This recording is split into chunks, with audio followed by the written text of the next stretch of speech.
Okay, good afternoon din po. At handa na kayong makinig ng salita ng Diyos? Amen! Ugaliin nating masayang sasalubong sa mabuting balita. Amen. Sa may mga dalang Bible, open your Bible with me in Matthew chapter 11, verses 25 to 30. Sa mga wala namang hawak sa kamay, total wala naman tayong hawak, pakilagay ang bibig sa inyong palad. Tama po ang narinig nyo. Pakilagay ang bibig sa kanilang palad. Dalawang palad. Nang panahong iyo'y sinabi ni Jesus, pinasasalamatan kita, Ama, Panginoon ng langit at lupa, sapagkat inilihim mo ang mga bagay na ito sa marurunong at matatalino at inihayag sa mga may kalooban tulad ng bata. Oo, Ama, sapagkat gayon ang ikinalulugod mo. Ibinigay na sa akin ng aking Ama ang lahat ng bagay. Walang makakakilala sa anak kundi ang Ama, at walang nakakakilala sa Ama kundi ang anak, at yaong marapating pagpahayagan ng anak. Lumapit kayo sa akin, kayong lahat na napapagal at nabibigatan ng inyong pasanin, at kayo'y pagpapahingahin ko. Pasanin ninyo ang aking pangako at mag-aral kayo sa akin. Ako'y maamo at mababang loob at makakasumpong kayo ng kapahingahan para sa inyong kaluluwa. Sapagkat maginhawang dalhin ang aking pamato at magaan ang pasaning ibibigay ko sa inyo. Mga minamahal kong mga magulang at kapatid, ang mabuting balita ng ating Panginoon. Pinupuri ka namin, Panginoon Jesucristo.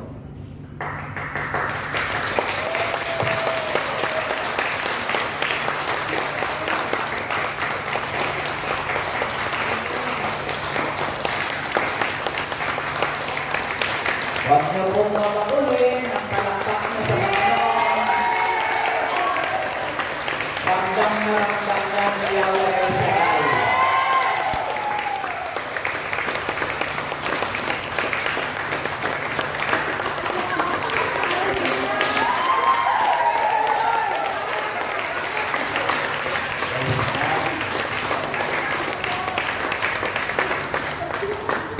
Pinagpalang araw po sa ating lahat.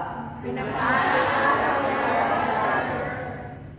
Bakit kaya ang palakpak ng mga prayer partners na ikot-ikot ko na rin ang Pilipinas, tapos nakapunta na rin ako sa abroad, Israel, sa Israel. Pag pumapalakpak sila, habang matagal, pahina ng pahina.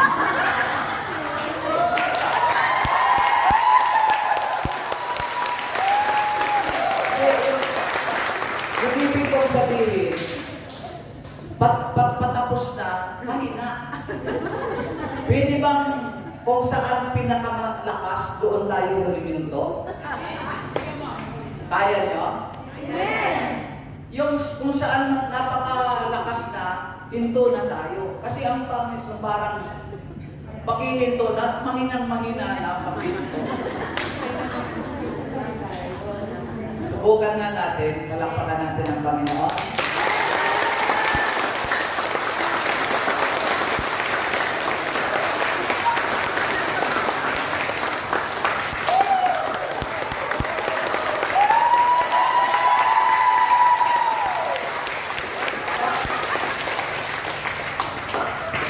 Parang may nakangil na kapusin mo.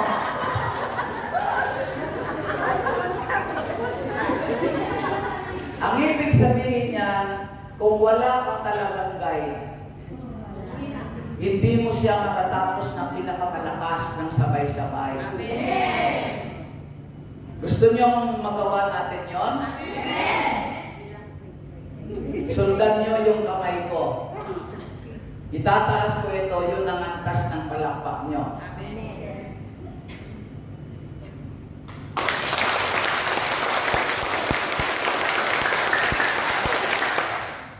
Diba?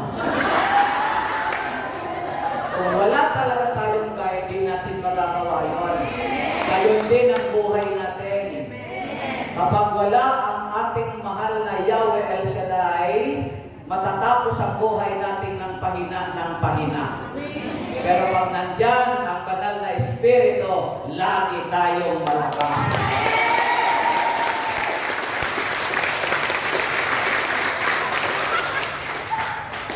O, pasanayan nyo yun, ha? Dapat makiramdaman nyo, malakas din. Na pag naghinto, sabay-sabay. Kasi kung mayroon dyan na iwan, dinig na dinig ka. Na parang sabi mo, nagpapadagdag ka. Okay, sige po. Sinabi ko lang, sige, bakit napalingon kayo? Ako po yung preacher na medyo matanong. Kung wala naman po kayong balak akong sagutin, wag ko kayong mag-alala. Ako na rin lang din ang sasagot sa mga tanong ko. Pangalawa, gusto ko po, pagka kayo umupo, may partner man lang kayo, na dalawa kayo. Wag na wag po kayong nagsusulo sa upuan. Dahil kapag nagsulo ka, prone po yan ang antok. At least pag may partner ka, pag antok na antok ka, sandalan mo yung partner mo. At saka wag mo kayong basta yung parang dikit-dikitan. Ang dami pumupuan, no? Ang duwa. Kapag ka kayo nagkadikit, ang mararamdaman nyo yung presensya ng katabi mo. Okay po, sa akin pong pagpapatuloy, sige po, kayo na po ang magdesisyon kung saan kayo lalagay. Salamat. Praise the Lord. Galak na galak po ang aking kalooban. For the first time, halata naman na kayo'y aking makasama rito.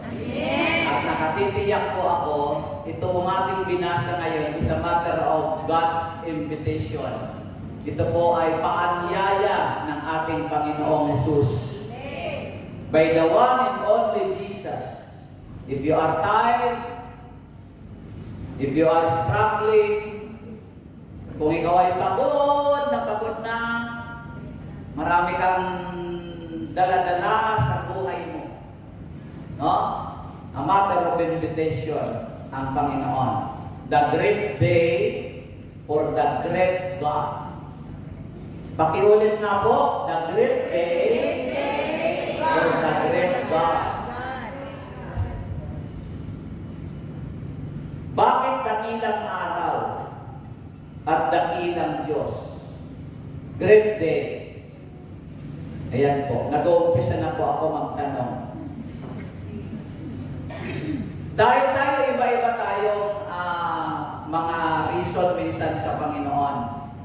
Bakit dakilang araw? Sapagkat sa tao, sadyang kulang ang panahon. Sige po, ako na lang mag-i-amen. Amen. Bakit sa tao sadyang kulang ang panahon? Busy. Busy. Ano pa? Ang lagi mong napapakinggan, walang saan kaya napunta? Walang panahon. Ako'y abala. Kulang ang panahon ko. Yung 24 hours, dagdagan mo ng isa para maging 25. So yun po mga kapatid ko sa Panginoon. No? Dahil sa sobrang kasipagan ng tao, sadyang kulang na ang panahon. No? Kaya yun madalas ang sinasambit, walang oras, walang panahon, ako'y abala, kulang na kulang ang panahon ko.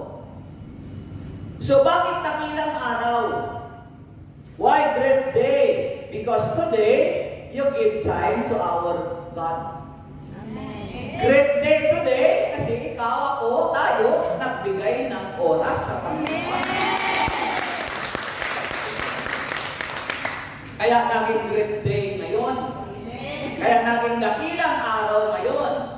Amen. Kasi ikaw na may lakad sana kanina, kinansel mo yung lakad mo, sumakay ka na lang papunta rito. Amen. Kasi yung pupuntahan mo, lakad mo, mapapagod ka. Papunta rito at sumakay ka. Amen. Yeah? Dakilang oras ang oras na ito kasi nakarating ka sa harap ni Yahweh El Shaddai. Amen. Amen ba? Tinatry niyo na magsaway-saway na. Great God, everybody say. Great God. Bakit great God? Bakit dakila ang Diyos? Hindi ho kaya mahina ang sagot nyo sa malakas kong tanong? Sabi niya, alam?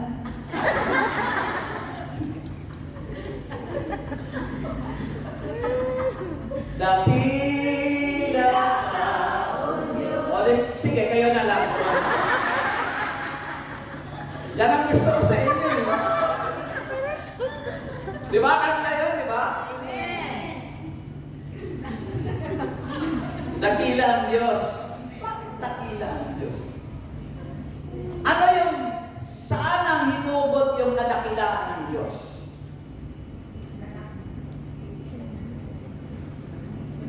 Okay, sige. Kaya niyo po yan, kaya. Sabi niya,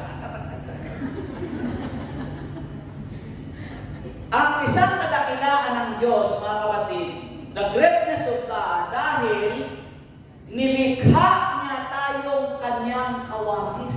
Amen. What a great God. Marami namang pwedeng pattern na likhain niya ang tao na kawamis ng isang puno.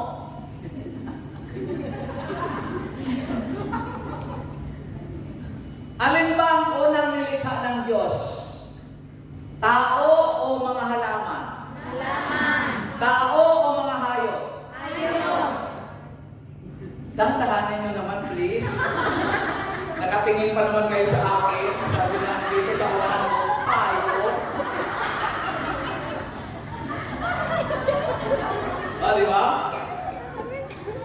Nilikha ng Diyos ang lahat ng bagay first of all before man. So, pwede sana siyang kumuha doon sa mga nilikha niya ng pattern